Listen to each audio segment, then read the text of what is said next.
Thank you so much, everyone, for investing your time with us on a Wednesday morning. My name is Camelia. I am the moderator of today's Fireside session.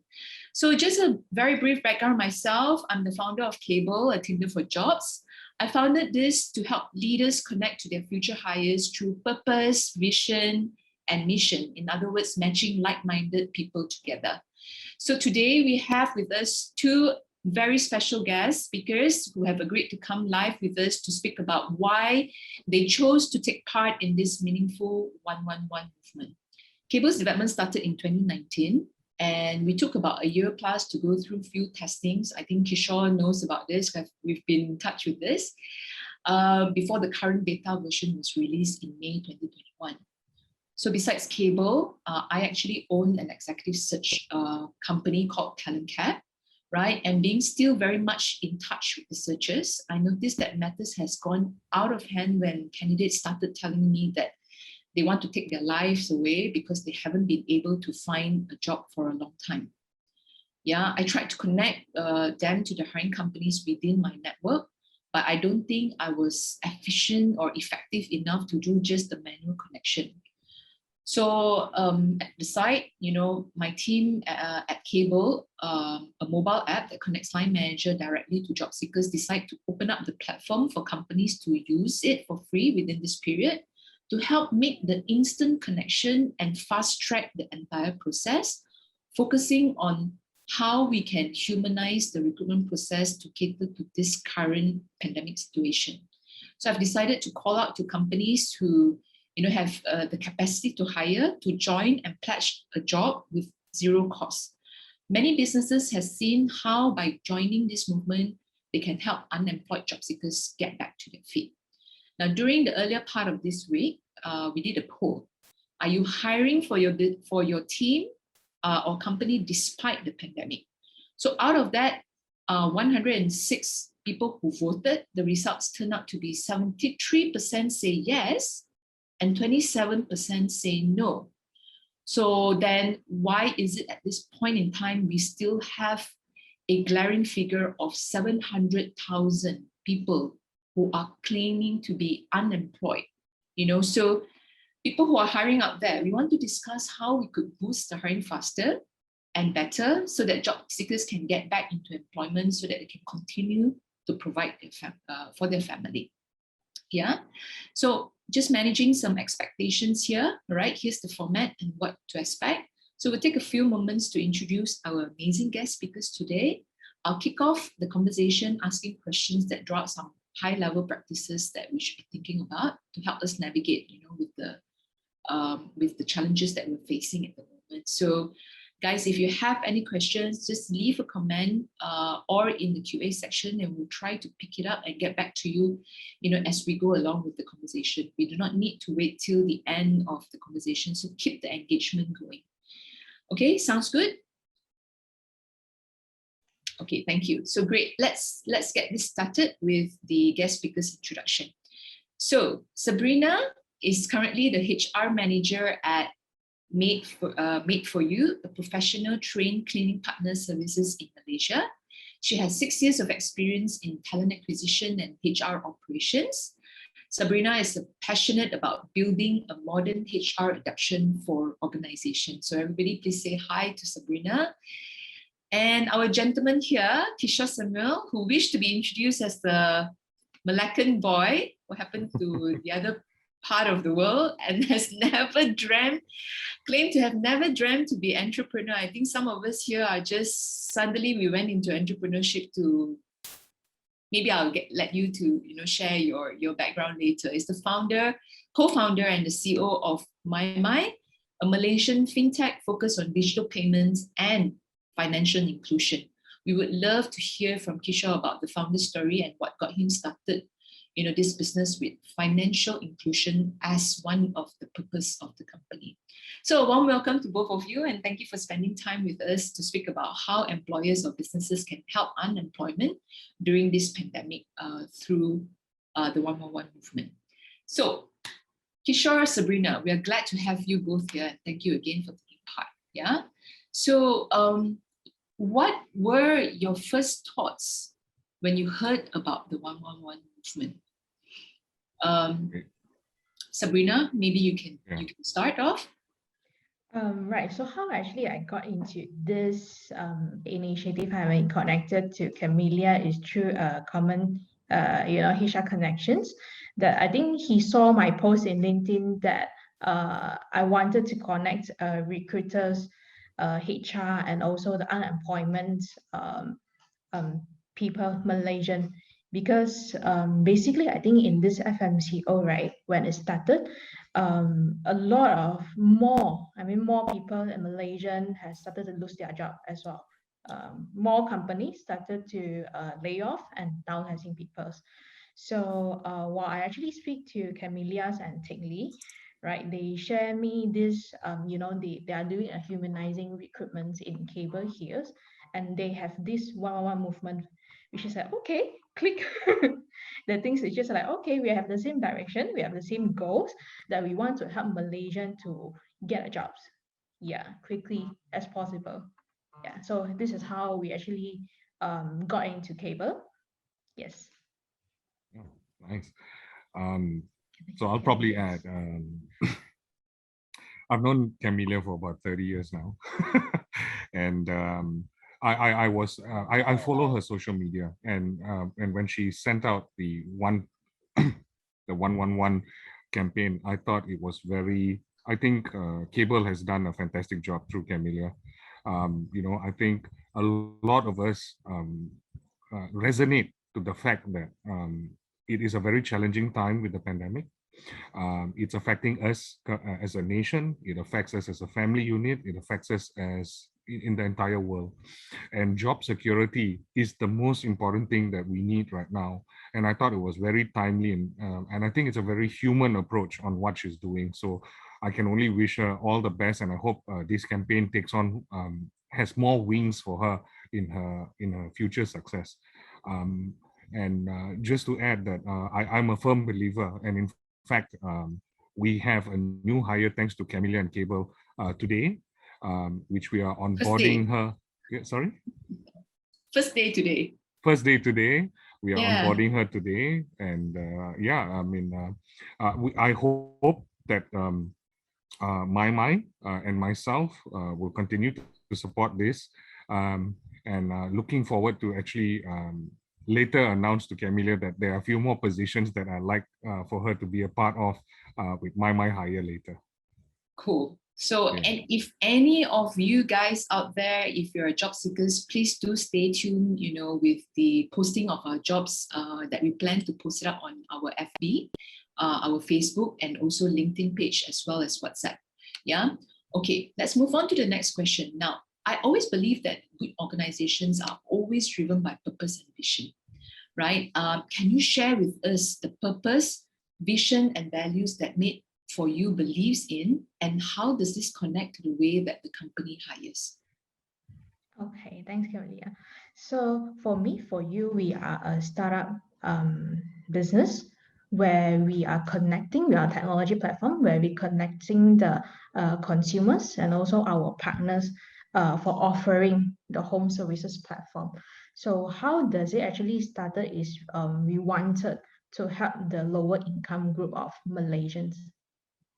There's so many people out there, they're still earning 1,200 per month. So they want to earn a better income with more flexible schedule, so they can have time with their families as well. So this is how we start off with Me for You. And then this is also will keep us motivated and driven to hit our goal to become the #1 platforms in Southeast Asia for home services. So basically in how we hiring talents, we values their commitment and their dedications towards the companies, towards this same direction where we want to help people, where we want to grow.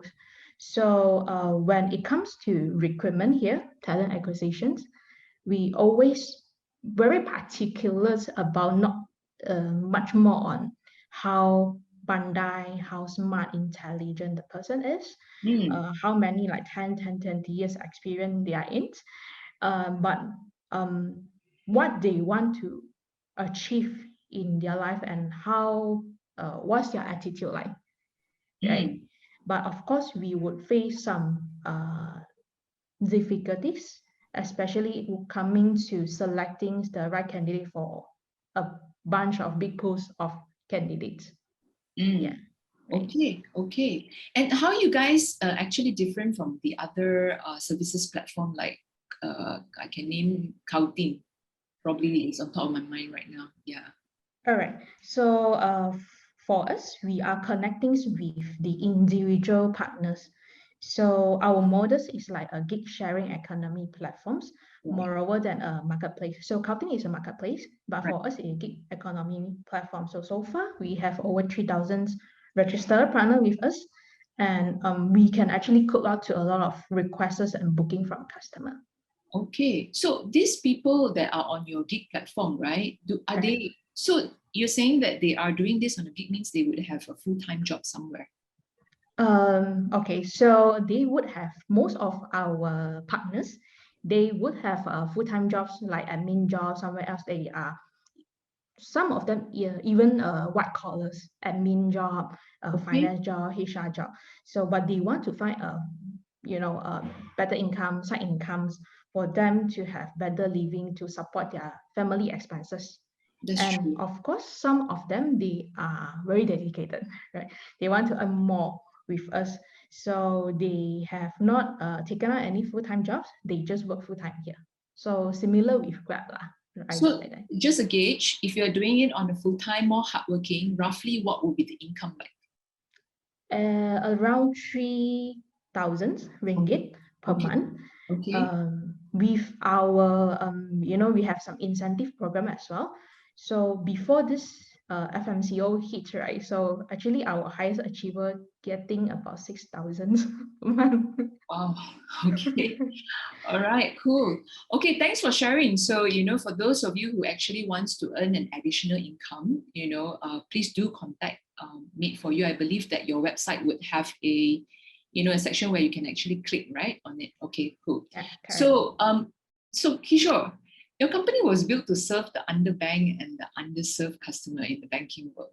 So I heard from you directly. Maybe you can share your founder story here a little bit and how having this purpose has influenced the way you hire. Oh, thanks. Yeah, so my is set up to serve the underserved and the underbanked. So who is the underserved and underbanked? I was inspired when I was advising Sidewalk, when I was in the corporate world in Sapura. I was a banker with Maybank. I was in Khazanah as well.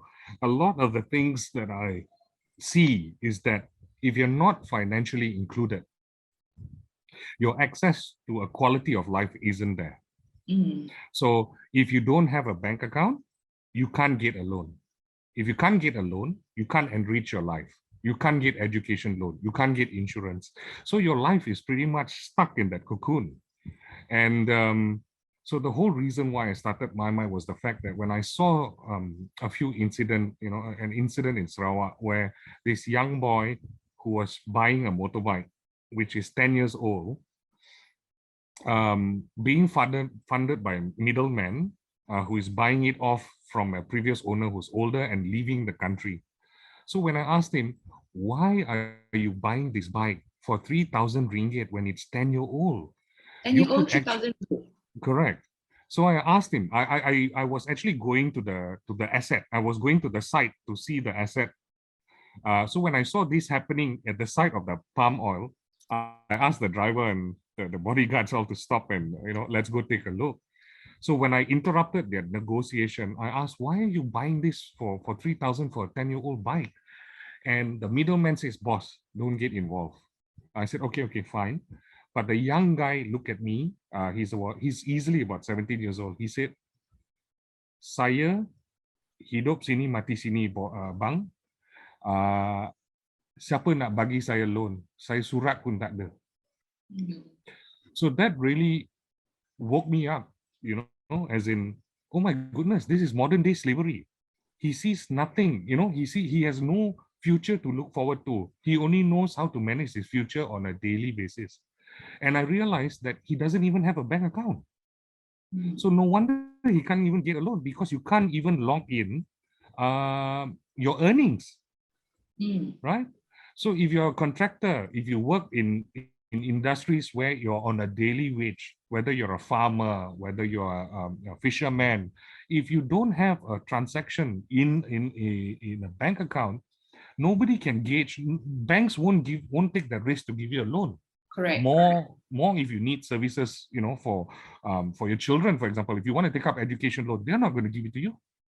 So the unfortunate thing is that I realized that there could be an opportunity to have a more human approach where everybody is allowed to have a bank account. It should be mobile because most of them are connected to mobile, or actually not most of them, all of them are connected. They tend to have more phones than us. Yeah, actually, the ratio now is about 1.7 to 1.8 phones. What? Yeah. Why? So they have one phone to make phone calls, and they have one phone to use data. Okay. Yeah, because they're in remote areas, right? Sabah, Sarawak, off Pahang, off Kelantan. So a lot of them have no exposure in life. They don't understand what to look forward to. And that's how I started my mind. I started my mind with one sole reason, which is everybody should be given the opportunity to have an account. And we hope that whatever we provide as a services in that financial services environment, we'll be able to inspire them to improve their lives further. Because every parent has an aspiration. That aspiration is my children must be better than me. They never even think about them becoming better. So I really hope, because traditional banks do not onboard you if you don't have a few things. True. Right? And they're very strict about it. They're very All strict, the right? forms and whatnot. Yeah. Correct. So one of the key things that banks will ask from you if you want to open a bank account is, do you have electricity bill or water bill? If you live in a palm oil, what address can you give? On estate or off the grid? You don't have that. So firstly, do you have a relationship with the bank? The bank could be like 70 kilometers away, 50 kilometers away. What's the function? You take all that trip there, and then that's it. So I hope. So the good thing is that we've been approved by Bank Negara to actually go live. Within a year. We hope to launch somewhere in Q1 next year. We hope that we can enrich everyone's life, and hopefully I can invite Kabel, I can invite Made for You to also be part of MyMy's ecosystem in the wallet, where you can offer your services to our users. Sure. I think interesting story, Kishore. Yeah, I think the commonplace or common space that we are actually into here is like, being how we want to be humane to things in general, right? So with that, how has that purpose actually influenced the way you hire? Do you need to hire people who understands what this sort of challenges are? Is it hard to find people who are like that? Because most of us, all the corporate professionals, right? We live in the city, jungle of concrete and all that. So has that kind of like, do you use that as a filter, when you assess candidates? To me, to me, it's much more simpler. My hiring is actually based on the fact that whether you have the drive and the passion. I see that more. Drive and passion is very important. Let me clarify. When I was coming up in my corporate life, I had no paper of qualifications until towards later in my life. So by paper, I did my diploma, which I did part-time, but I worked full-time. And all of the opportunities that has come to me was always based on the fact that people believe in my drive, believe in what I want to achieve. So I can only pay it forward by actually allowing and giving them the path as well to show me their passion and their interest and their love. So in my hiring, besides the need for you to be specific in certain areas in our hire, I want to see that you're invested in this and you're willing to learn. Not to be invested in my company. No, I want you to be invested in what you do, because you can do the same thing in any other company. True. But so long you have the drive for it, you eventually will be someone who will grow in your space. You know? Yes. So I don't expect loyalty into the company. I expect your loyalty into your profession. Mm. So for example, if you want to be a HR manager, fine, fantastic. I love it. Are you going to be the best HR manager? Mm. So that's why my hires people of all ages. My oldest is almost 60 years old. Okay, cool. My youngest is almost middle 20 years old. Okay, cool. And you'll be surprised. My older one is actually a head of risk, chief risk officer. My youngest is head of compliance. So sometimes, you need to, so when you see passion, what you need to do is there's two things in that, right? You either empower them to take up the role or you grow them into the role. True. Some people would like to receive the position and then they prove themselves. Mm. And with the younger generation, I tend to see that more often. It works more often. So you give them the position and the ability to run it the way they are, and with parameters and cordon off sections. So what happens is you really see them shine. That's very inspiring, Kishore. I mean, we all believe that, even for Kabel itself, we always believe that, connecting people through purpose, vision and mission is always the best way. We have seen so many that we have connected over the years. People tend to onboard much faster, all right? And they need less of a hand-holding because that's the intrinsic motivator that is actually driving them. Yeah, of course, leaders like you guys, Sabrina and Kishore, you guys provide them the platform for them to shine, right? As opposed to getting people who join them and then, it's just based on like KPI driven and that's about it. And you keep having to chase after all these KPIs, which is a little bit more meaningless. Yeah. I mean, so, if I can add, Cam, sorry. Sure. I think when you manage younger generation, I think one thing that's very important that you have to keep in your thought process is that they have very short attention span. Yeah. Okay. And the reason behind it is that they don't come from a generation where we have prolonged issues to manage. I give you an example. In our age, what we do is that if we have a problem, we have a long-term problem, we have a short-term problem. We manage the short-term and we mull over the long-term problem until it's resolved. But in the younger generation, all of their problems are solved within 3 minutes, most of them. Why? Because Google is there. An app is always there to solve the problem. You are just an app away. So they never had to go through life managing baggages. A lot of it has been diminished. And I'm not belittling them. It's just their generation. It's just the generation. They did not ask for this, and we need to just understand, how it actually works at this current moment as compared to your time, Kishore, not our time, your time. Hey. We're classmates, So our generation had to go through a few technology shifts. Yeah. We had typewriter, we had floppy disk and CD and desktop. Oh. Then we had laptop. Then we had Sabrina mobile. Sabrina is not syncing. It's like, what are you talking about? Then we had mobile. And then after it, now we have cloud and we have apps. Exactly. So you see, as a generation, we have evolved 5 times over, and that is in our nature. Evolving is our nature. Yeah. The younger generation jumped into the mobile and the app and the cloud areas. So they are already fast forwarded there. Correct. So for them, in that sense, what happens is that they lose interest very fast because they want to solve things fast and walk away.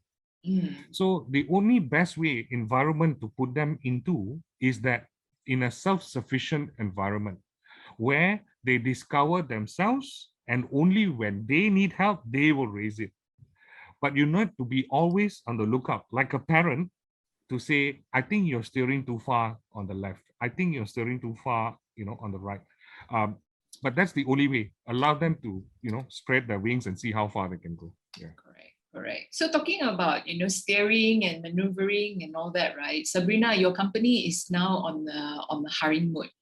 What are your biggest challenges when it comes to hiring, during pre-pandemic days and during pandemic days?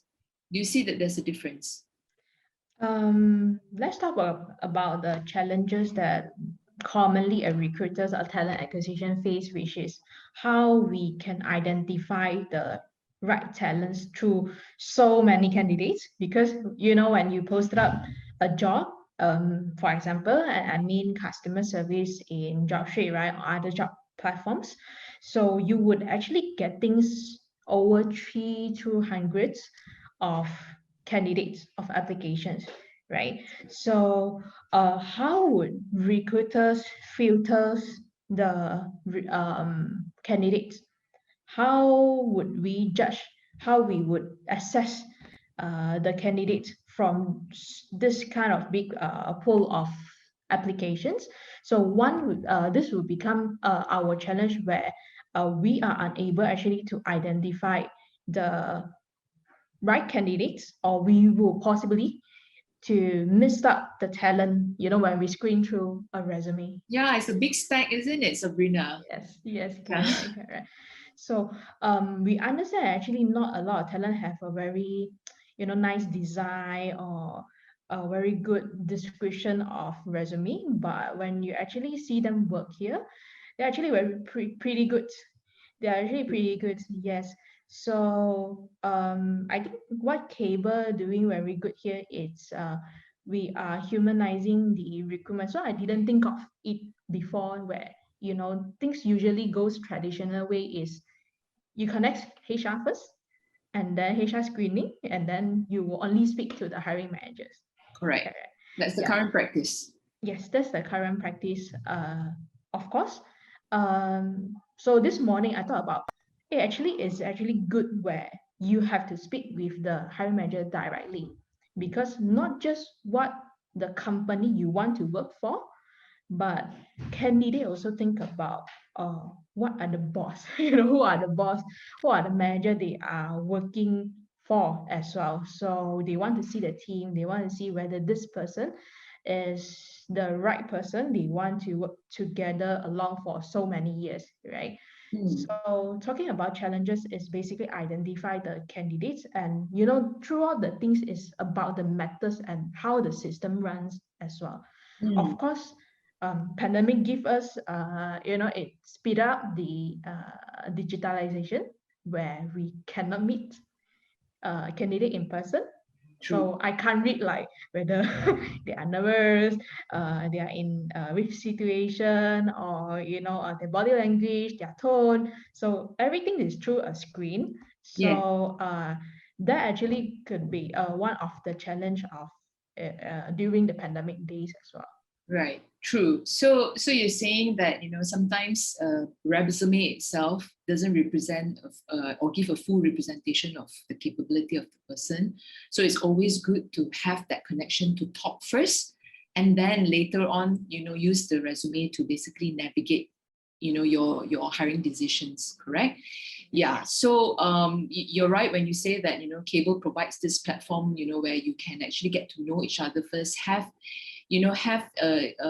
meaningful conversations, talking about, again, like what Kishore said, right? The purpose, the mission and vision before we agree to, okay, let's take it to the next step, just like getting married lah. Yeah. So great stuff, Sabrina. Thanks for sharing. But do you see that, there is actually an influx of application coming in during the pandemic itself? Yes. Okay. It makes it tougher, I suppose. Correct. More CVs to come. Yes, more CVs to screen. Yes. Okay, so from your end, Sabrina, any advice from you, to the companies out there who's hiring during the pandemic? What you should do? I know with the stack of CVs, what's the best way? I would say, all right. So for company who's hiring, right, they would be one of the things that they are very particular and concerned about is the employment gap. So by looking at now at the pandemic, most of the people would have lost their employment. Yeah. And I believe most of the employer out there would, kisa about this one lah. Yes, right? I've heard. Yeah, some purposely state that, I do not, want to employ somebody with an employment gap. I was just sharing with Kishore yesterday as we chit chat, right? It's very inhumane knowing that there's so many people out there who's affected, not just in terms of income, but the depression, the kind of pressure that it's on them, especially the breadwinners of the family, right? And we have seen like suicidal cases going higher and higher. On an average, I think that we will have like 3 or 4 suicidal cases daily. 3 a day. Yeah, and that's bad. That's really bad. Yeah. Thanks for sharing, Sabrina. How about on your end, Kishore? What are your biggest challenge pre-pandemic, post-pandemic? Do you see? I mean, not post. Sorry, I wish that we're post-pandemic. During pandemic, is there any difference in terms of the type of applicants, perhaps that is coming to you right now? Yes, Camilla. I think hiring is a very human event, right? It requires a lot of interaction in discussion, body languages, and trying to gather as much from you by you being you. You see, so with the pandemic taking that away, it takes a lot of the understanding process, and you're just trying to judge someone on its ability based on a screen, right? So it becomes more of a gamble right now, so what happens is now, for example, like Dang, the new employee that I have, Fariha, Dang Fariha, that I've got from Camellia. She starts work today, and I had an interview with her. She meets the requirements first. Out of 3 candidates that Camellia sent to me, they all meet the requirements. But we zoomed into her because she has a little bit of a banking background and she understands the function of what needs to happen. So we had a chat with her, and during our chat, you want to be my suggestion to all attendees here is that you got to be very attentive in body languages, even because now you're only seeing up to here. You don't see the whole body. You only see here. You probably see shorts if you get them to stand up. So you sometimes want to pick up things like muffle, wandering thought process. You want to inquire. So when I asked her whether was everything all right, and if she's feeling all right, the first thing she answered was, "Oh, I'm so sorry, I forgot to mention I'm actually on my quarantine for COVID." She actually had COVID, and she ends her quarantine on Friday, and today is Wednesday, and she's starting work with us. So you got to understand, to all attendees here, that now is an opportunity for you as a company to be human. It's not about filling a position. Right. It's about providing an opportunity for your company to grow as well, because when you get the right talent, you get good outputs. So and your employees are also judging you based on how human you are during these trying times. It's a challenge as a business to exist. I can understand that, but it never should get you to forget that you should also be human. You are also somebody's son or somebody's daughter. You are also affected by the pandemic. What brings us together is actually being human. So you want to so that's why you need to understand that you want to treat others like how you want to be treated in a current pandemic time. Yeah. So when you hire someone, be mindful that it shouldn't be a short term. It should be, you want someone to invest in your company. They're going to invest their time in you. They're going to invest their skills in you. The least you can do is allow that to take place. I noticed that a lot of businesses shifting from work from home, what they like to do is put 10 meetings because that's my hours for you. Max out the time, right? Yeah. But are you getting anything? Do you get the work done? I mean, are you getting the work done? Are you receiving the quality that you want, or you want the quantity? There are certain manual works that cannot be done via Skype. If you're a storekeeper, what are you going to do? You can't do anything on Skype.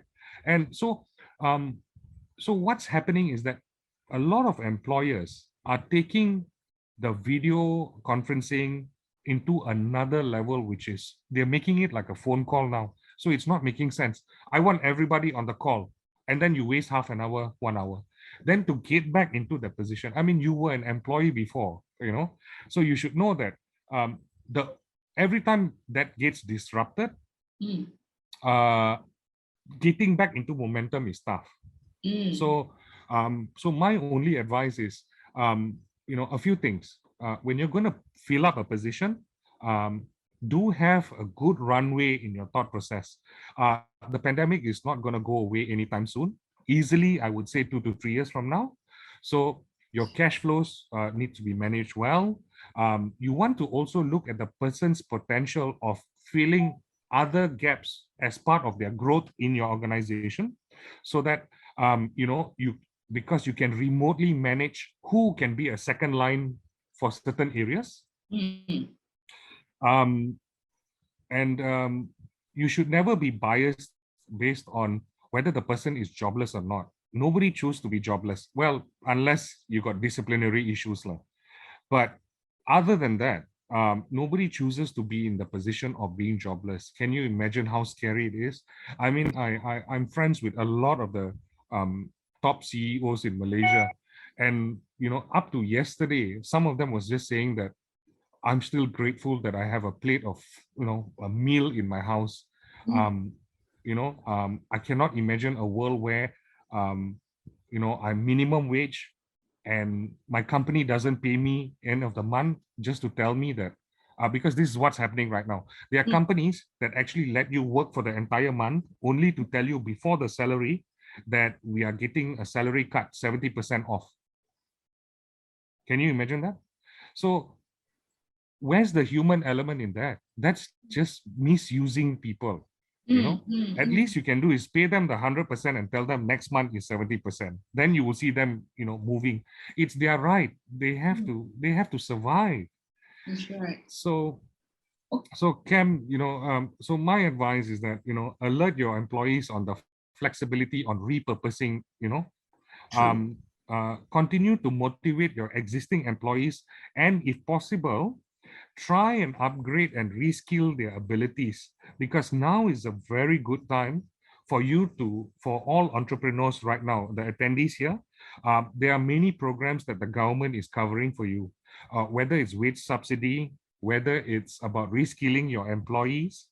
There are many modules that they can learn. So if you can equip them with the necessary opportunities, the benefit is directly to you. Okay. Can we go on to some questions from the floor, right? So TL is asking, why is the number of employment still so high when I see that there are so many vacancies being posted online? Which is true, on a daily basis, if you were to check JobStreet, LinkedIn and all that, everybody seems to be hiring, right? But yet we still have 700 over 1,000 people who is unable to get jobs out there. So what's really going on? Yeah, Kishore, you want to take this? Yes, please. Sorry, Sabrina. Do you want to add first or no? Okay, thanks. I was with the certain government people recently, and one interesting thing is that they've shared with me is that in Sokso, Pekeso, up to Q1 this year, Sokso has seen a 30% reduction on their contributors. Yeah. There's about 30%. So we're talking about nearly 2 million. So in this 2 million of workforce that has stopped contributing to Sokso, a lot of them has actually moved into gig employment. Okay. So they have moved, a lot of them, not all of them, but some of them have actually moved to gig employment, where they're trying out, because I think you're right, Sabrina, when you say that digitalization, the pandemic has forced digitalization across all business. Whether you're a traditional business, also you're forced to, digitize yourself. So, so now we're so used to buying things online and being delivered. Even for a bottle of Lee Kam Ki, so you need it to be delivered. You don't go to the shop and buy already. So what happens is you're buying at a very frequent modes. So that also applies with the fact that a lot of them are trying to go into the perindustrian desa. So you buy Apa itu perindustrian desa. data? Yeah.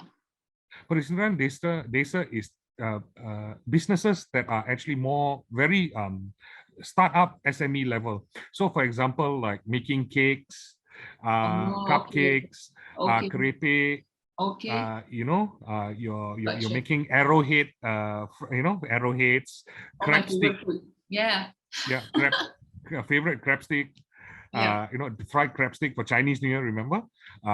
So a lot of them has decided that since I'm already working from home, I add on my skills, I can actually post it online and I can actually generate some income. So a lot of them has moved there of trying their hands on being a digital entrepreneur. Cool. So there are vacancies. There are a lot of vacancies out there because a lot of people are still trying to be an entrepreneur as well while trying to seek out for employment. And I also think that a lot of employers are actually manipulating.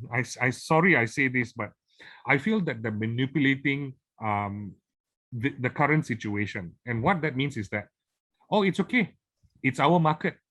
Let's get 300 people and find the best. You will never find the best. You need to find someone who has a buy-in with you. Then you get the best of that buy-in. Yeah. So when they say, oh, it's an employer's market, yeah, but what are you buying? I can slash half my budget for a PhD holder, for example. No, it doesn't work that way. It can't. So sometimes we have to be very realistic in our approach. Find the person with the right intention. Okay. Then grow that intention because they have a belief in you. And that's what happens with My. We currently have 10 people. We started 3 years ago. It is these people that believed in us. That's why we are today. So that's the only thing I can share, Okay, so on purpose, on that purpose again, right, Sabrina? I mean, what if you actually get a resume that does not meet 10 out of 10 of the skills that is required for that job, but the purpose is there, after chatting and whatnot, right? What would you do? Would you still prioritize somebody who can actually meet 10 out of 10 of the skills because you can plug and play and then people can just fly in your organization? Or purpose is more important here?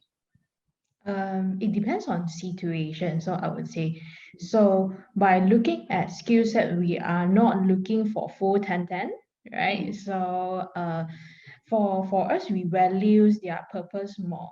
So of course, if let's say in a case where I have to compare candidate A and B, where A have 10 out of 10 of skill set, but they don't have the drive, they don't have the passionate, they don't have the purpose, they don't believe in our goal set. We want to become #1 Southeast Asia home services platform in Southeast Asia.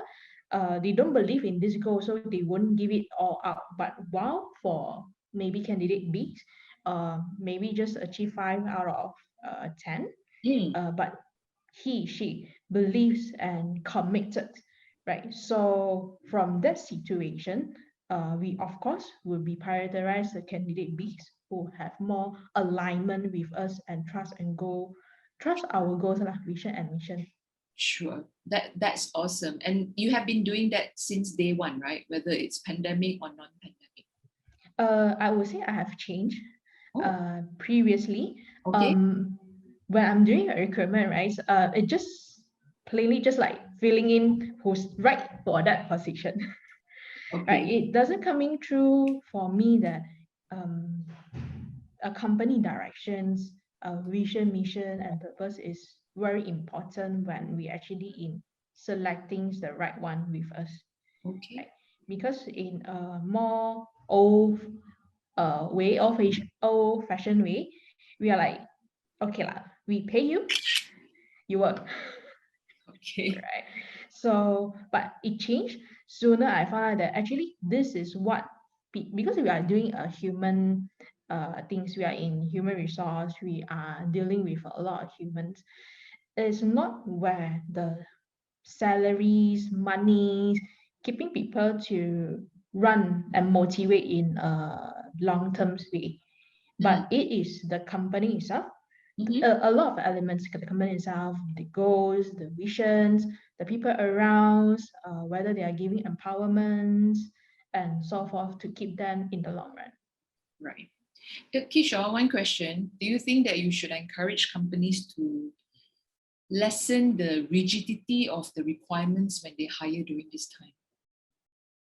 Do you think so that it will impact the business? I mean, obviously, if you were to hire somebody that needs reskilling, it takes time, right? Yeah. When you say rigidity, do you mean that the hiring process? The hiring requirement as well as the process. Okay. Yeah. I think requirements stuff is subjective because sometimes, like for me, it's very specific. I have, I need banking ability people. Okay. Yeah. Unless if it's a different position where it's marketing, PR or whatsoever. But a lot of my operations require people in a very financial background.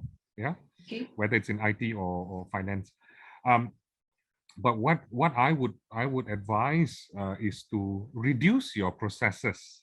Okay. And if you have solutions like Kabel that can connect you very fast to your potentials, that will be good, because you cannot be burdened by bureaucracy, red tapes, and lengthy hiring process.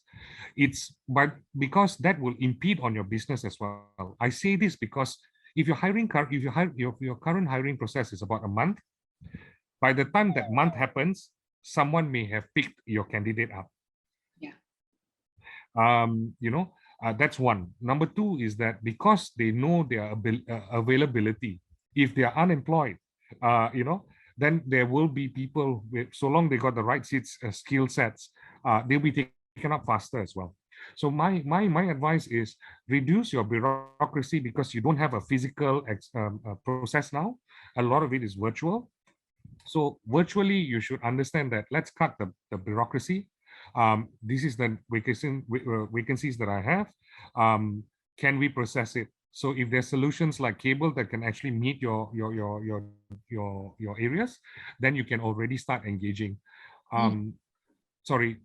I just read from Jonathan Lee saying that would you prioritize hiring an unemployed person over an employed one? So Jonathan, this is just my view, right? To me, I put employment or unemployed as well. I'm human. I'm more human. So I would put unemployed person on priority. If the employed person is equal in its ability, then I would hire the unemployed. If both of them have certain skill sets that are the same and there's no real difference, then I put the unemployed person first, because we're being human in that aspect. And so when Camilla gave me three potential candidates, they were all three unemployed. But the skill set came as a deciding factor because this person had it more. And don't be worried about, is this the right person? Is this the right person? You need to be convinced that I've done all my necessary checks, and this is the person that I'm hiring, because you also have probationary period. So if the person doesn't perform to your certain expectation or anything like that, you still have the probationary period to manage the person on either an exit or an improvement. So that's within you. So, but what you want to do is fill in the gaps very quickly, reduce the red tapes, put the unemployed as priority, because you know that their commitment is there. They are unemployed and they need your help as a human, but also at the same time, I don't know if many of our attendees here have actually experienced being unemployed. It's very nerve-wracking. It's stressful. And what more in a pandemic, the guilt is there, a lot of things that are in you that you're going through. And the moment you get a job, it's like as if God coming to you and giving you a gift, you cherish it, you keep it, and you want to prove it, and you want to make sure that it really works out. So that's what you're going to get from an unemployed person. I'm not saying that an employed person would not be that way. I'm not saying that you should put an employed person far away because they may be struggling as well, and they want to upgrade themselves. It's true, but you want to understand that what we're trying to solve right now is lesser people not having a job, and the appreciation would come from there. That really depends on the leader as well, yeah? So you got to be confident that you're able to actually groom and develop that person within that 6 months. It's also on the leader themselves too, correct? But it's great if we need more leaders like that, right? To help the whole entire situation. So Sabrina, on your side, as a HR, do you think, I'm quite sure that there will be challenges in terms of convincing your stakeholders or your line managers to take like, hey, this one maybe 4 out of 10 skill sets, but there's a potential, and then this one is like I can fit this person in entirely. Do you foresee that kind of things coming up, and how do you manage that sort of challenges coming back from a stakeholder from a HR's perspective? Yeah. Right. So basically on this topic, right? So in pre-hiring, we already being educating our stakeholder that what we are looking in a person. Is it a full-fledged skill set, a pro, right? Or someone who is really about attitude. So I'm glad that I have my management support, my CEO, my CF founders. They are very humane, and what they're actually looking at when hiring, and of course when they're hiring me, is basically about the attitudes, the drive, and the passion.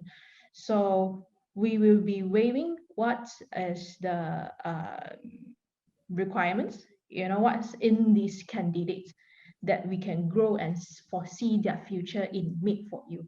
So although they might not have the very pro skill set now, but we believe in the startup very fast pace, they are able actually to grow with their their sincere heart, their efforts.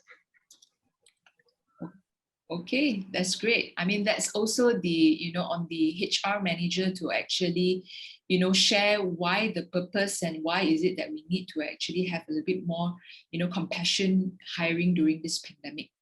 Yeah. So thank you, Kishore, Sabrina, for sharing your valuable insights. Is there any more questions coming from the floor?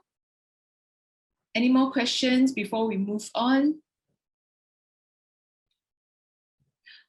Okay, so if that's none, okay, thanks again, for sharing valuable insights, experience, and practices for today's discussion. I truly, truly enjoy and admire some of your practices, and sharing some tips on how businesses can actually help unemployment during this pandemic. I hope all our audience and listeners too can consider joining this mission by pledging a job. We have shared a link where you can contact us on how to help. I think that the link here, let me just type it out in the chat room. So it's www.kabel.my. Just go into the website and go to the 111 movement, right? For those of you who have actually missed out on some points, our video will be available on demand, and you can click on the link posted on Kabel's LinkedIn page or email us for a copy.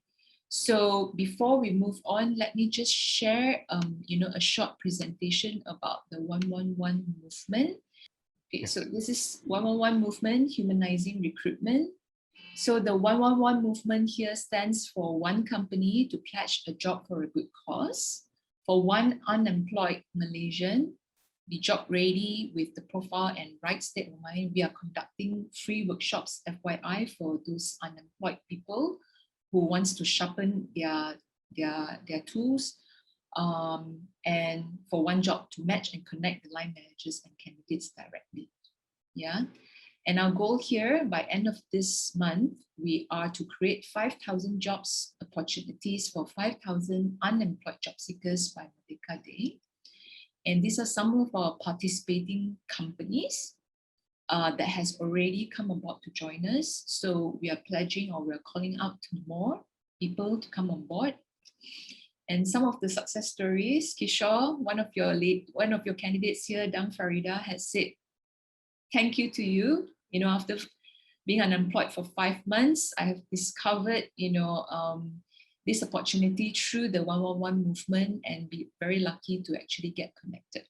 Yeah, so another one, Joan Azhar, another candidate, has also started her job last Monday.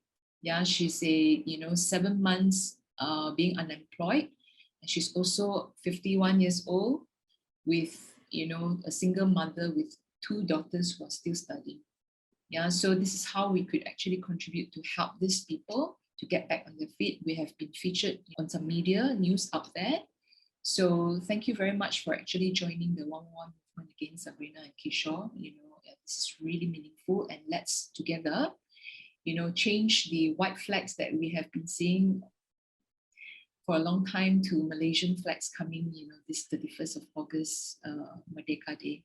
Yeah, so for those who's coming in here to help, please just go to our website and click, I want to help, or if you're a job seeker, or if you have any friends who's seeking out, just click I need a job, and we will channel you through the workshop that we have. We're actually conducting a workshop and also, the engagement through Kabel at 0 cost. So there's actually no cost involved here. Yeah. So let's give our appreciation to our awesome guest speakers today. We can't see you, but definitely can feel appreciation. If you could just give a clap, and chat on it in the chat room. And stay tuned for our next session. We'll be on the topic of collaborative recruiting, happening on 14 July. So that's this Saturday at 11 a.m. We would like to invite all line managers to participate, whether you are learning about the topic or sharing your views on it, and provide some perspective on why line managers should be more involved, more actively on the hiring process, alongside with the support of HR or recruitment managers. Yeah, so with that, thank you so much again, everyone. Thank you to all the participants and all the guest speaker. Have a great week ahead, and hope to see you all this Saturday. Thank you so much. Be well and be safe. Ciao.